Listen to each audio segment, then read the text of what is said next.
유엔 안보리가 초안보다 수위를 대폭 낮춘 새 대북 제재 결의안을 채택했습니다. 하지만 미국이 강력히 주장한 원유 봉쇄와 김정은 제재는 중국의 반대로 빠졌습니다. 초안보다 크게 후퇴했다는 평가와 함께 대북 원유 수출 상한선을 처음으로 설정하면서 북한을 더 압박하게 됐다는 평가도 함께 나오고 있습니다. 뉴욕 연결해서 알아보겠습니다. 김영수 특파원. 네, 뉴욕입니다. 네, 새 대북 제재안이 통과됐다고요? 네, 그렇습니다. 15개 안보리 이사국 유엔 대사들이 북한의 6차 핵실험을 응징하는 새 대북 제재안에 모두 찬성표를 던지면서 만장일치로 채택됐습니다.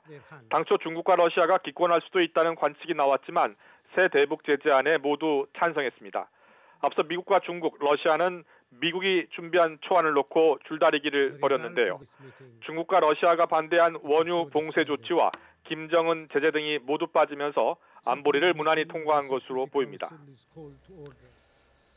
네, 벌써부터 물탄 결의안이다라는 지적이 나오고 있는데요. 미국과 중국이 합의한 새 대북 제재안 결의안의 주요 내용 어떤 것들입니까? 네, 먼저 북한의 생명줄로 통하는 대북 원유 수출. 완전 봉쇄는 하지 못했지만 상한선은 설정을 했습니다.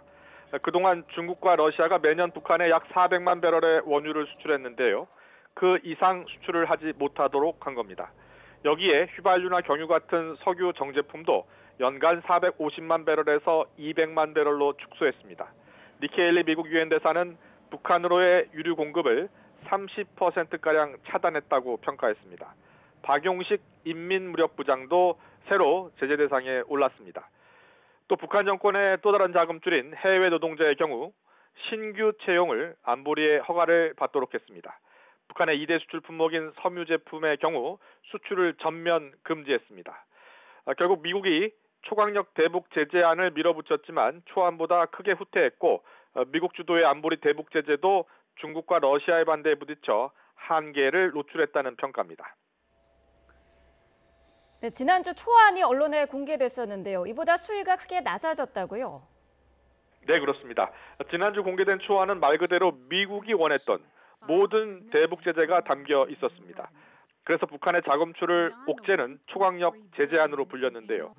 중국과 러시아의 반대로 아예 빠진 것도 있고 대부분 후퇴했습니다. 앞서 말씀드린 대로 북한의 생명줄로 통하는 원유 봉쇄 조치가 제외됐습니다. 중국과 러시아가 북한 주민들의 피해가 예상된다면서 봉쇄에 반대했기 때문입니다. 또 지난주 공개된 초안에서 처음 대북 제재 명단에 올랐던 김정은 그리고 김정은의 동생 김여정, 황병서 총정치국장, 김기남 선전선동부 부장 등 최고위급 인사 4명도 제외됐습니다. 해외 노동자 역시 초안에는 아예 고용을 금지하고 기존 노동자 임금도 주지 않기로 했으나 신규 고용 시 허가를 받는 방식으로 약화됐습니다. 북한의 화물용 선박도 유엔 회원국이 모든 수단을 동원해 검색이 가능하도록 했으나 금지 품목을 싣고 있다는 정보가 있을 때만 검색이 가능하도록 했습니다. 안보리 제재 북한 선박도 9척을 추가했었는데 이번엔 모두 빠졌습니다. 다만 광물에 이어서 북한의 2대 수출 품목인 섬유 제품 수출 금지만 그대로 담겼는데요. 북한은 섬유 제품 수출 금지로 연간 7억 5천만 달러, 우리 돈 8천억 원 규모의 수출 타격이 예상되고 있습니다. 미국 언론들은 이번 새 대북 제재안이 중국과 러시아의 반대로 원유와 김정은 제재가 빠졌다면서 물탄 결의안이다, 약해진 결의안이다 이렇게 평가했습니다.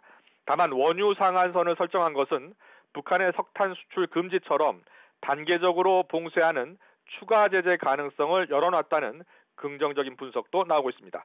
지금까지 뉴욕에서 전해드렸습니다.